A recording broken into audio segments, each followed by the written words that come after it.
Alors, parachat de la semaine, parachat Haye Sarah. Dans la paracha, Abraham, le trois quarts de la paracha, Abraham qui mandate Eliezer aller chercher une femme pour son fils Yitzhak. Okay? Maintenant, Chachamim, nous on regarde le texte. Alors Eliezer, il a pris 10 chameaux, il les a remplis avec la marchandise, il a pris des habits, il a pris du manger, il a pris des bijoux, il a pris de l'argent, il a pris un chèque blanc, il a pris beaucoup de choses, il est parti là-bas. Et il est en train de chercher, et il a fait la devinette, la fille qui sortira, qui va donner à boire de l'eau et tout ça. Chachamim, ils ont vu quelque chose derrière tous ces textes. Derrière tout ça, avant d'aller là-bas, Eliezer propose à son maître, en proposition cachée. Il dit, pourquoi tu m'envoies jusqu'à là-bas? Mais moi, j'ai une fille pour toi. Elle a grandi chez toi. Elle a étudié avec toi. Elle a étudié avec Sarah. Elle est tzadékette. Elle est belle. Elle est riche. Elle a tout ce qu'il faut. La fille d'Eliezer, on dit qu'elle avait des qualités extraordinaires. De tous les aspects physiques, spirituels, tout ce que tu veux. Qu'est-ce que tu me cherches là? Qu'est-ce que tu vas chercher là-bas? Tu ne connais rien du tout. Elle aille. La manière que c'est écrit dans la Torah, il dit, qu'est-ce que je fais si la fille ne veut pas venir en Israël, habiter en Israël? Ce n'est pas toutes les filles qui veulent habiter en Israël. Elles veulent rester à côté de la mer. Okay? Qu'est-ce que je fais? Il dit, non. Si la fille ne veut pas venir ici, laisse-la. Pas besoin d'elle. Mais la manière que c'est écrit dans la Torah, Oulaï, peut-être ne voudra pas, peut-être elle ne voudra pas, Oulaï, il manque la lettre Vav. Donc, comme il n'y a pas de point dans la Torah, on peut lire la même chose, Elai, vers moi. Pourquoi tu m'envoies là-bas? Viens vers moi. Moi, j'ai quelque chose à te proposer. Abraham, il a compris. Rashi ramène la réponse d'Abraham à Eliezer. Il dit, tu sais, toi tu es tzaddik, ta fille est tzadékette, vous avez étudié chez nous, on vous connaît bien. Il y a un grand défaut. D'où tu viens toi? Toi, ton grand-père, c'est Ham. Ham, il a été maudit par son père, Noah. Arur Kenaan, Eved Avadim Yelechav. Kenaan, c'est le fils de Ham. Toute cette génération a été maudite. Okay? Tu veux te coller avec mon fils qui a été béni par Dieu? Un maudit ne se colle pas avec un béni.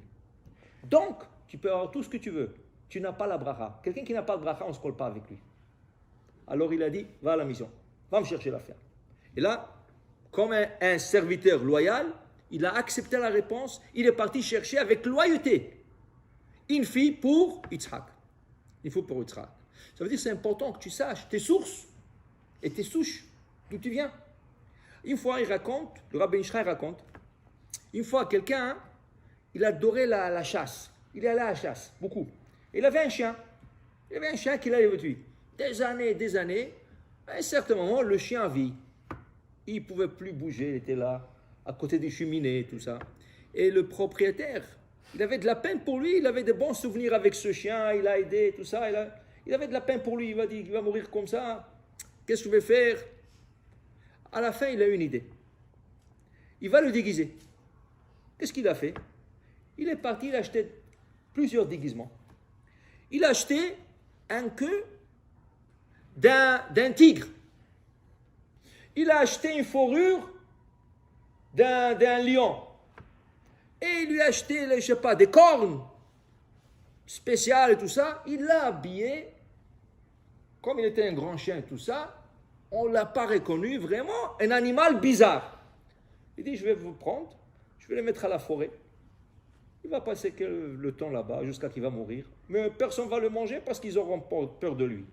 Donc, il est parti, il l'a mis dans la forêt. Il lui a dit, Shalom velitraot. À la forêt, les animaux, ils voient cet animal bizarre qu'ils n'ont jamais vu de leur vie. Ils se ramassent tous. Ils se ramassent. Là, ce jour-là, le lion, il avait l'habitude de fréquenter tous les animaux. Tout le monde venait chez lui. Bonjour, Sa Majesté, comment ça va? Comment allez-vous aujourd'hui? Qu'est-ce que vous voulez manger aujourd'hui? Il n'y a personne vient. Alors il appelle le renard. Il dit, viens ici. Qu'est-ce qui se passe? Où sont tout le monde? Pourquoi ils ne sont pas venus aujourd'hui? Qu'est-ce qu'il y a? Il dit, vous n'avez pas entendu? Il y a un nouveau roi qui est venu de la forêt. Un nouveau roi, c'est moi le roi. Il dit, oui, mais l'autre, il est plus majestueux. Qu'est-ce que tu racontes? Il dit, il faut voir la fourrure, il faut voir la texture, il faut voir. C'est tout un animal, c'est tout un roi. Et tout le monde sont fascinés, ils sont partis le saluer. Alors il dit, hé renard, il faut que tu fasses quelque chose. Tu ne veux pas me laisser comme ça à la dernière minute. Va voir, tu me racontes, tu veux savoir, qu'est-ce qu'il faut que je fasse? Alors le renard qui était chacham, rusé, il est parti voir le nouveau. Il lui dit, bonjour, chère majesté. Bonjour. Il dit, qui vous êtes? Il dit, tu sais, mon arrière-grand-père, mon aïeul, c'était un tigre. Voilà la queue du tigre. Ah oui, ok. Mais qui vous êtes? Il dit, moi j'avais un grand-père qui était un lion.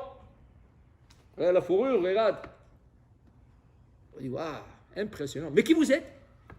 Il dit, vous savez, dans la famille, on avait un taureau. Voilà le corps. Il dit, ouais, très bon. Mais qui vous êtes?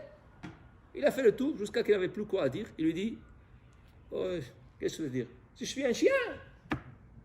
Un chien. On dit, ah, c'est tout. Ok. Il est retourné chez le roi. Il a dit, c'est un chien, ne t'en fais pas. C'est pas un roi, c'est rien du tout. Ça veut dire que tu peux te déguiser, en fin de compte, à la fin de la journée, on va te dire qui tu es, monsieur. D'où tu viens? Qui est ton père? Qui est ton grand-père? C'est ça qui compte.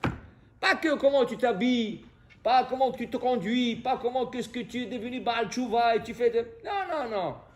La famille qui est ton père, qui est ton grand-père, c'est ça qui importe. Sûr, toi aussi tu comptes. Mais normalement, on regarde d'où tu viens. Comme le Tana il dit, Me'ain bata, vele'an ata oler. D'abord, d'où tu es venu, et après, on va voir à quelle direction tu as pris. Tiens. Mais le problème avec ça, il y en a qui font rien, et qu'est-ce qu'ils disent? Ah, tu sais, au Maroc, mon grand-père, c'était un grand rabbin, Dayan. Et qui tu es, toi? Ton grand-père, c'était un Dayan, et toi? Ah, écoute, tu ne peux pas te réinclure mon grand-père et mon père. Toi aussi, c'est un comportement. La première chose, on regarde d'où tu es venu, mais aussi, on veut voir après qui tu es toi aussi. Baruch Adonai Le'olam. Amen.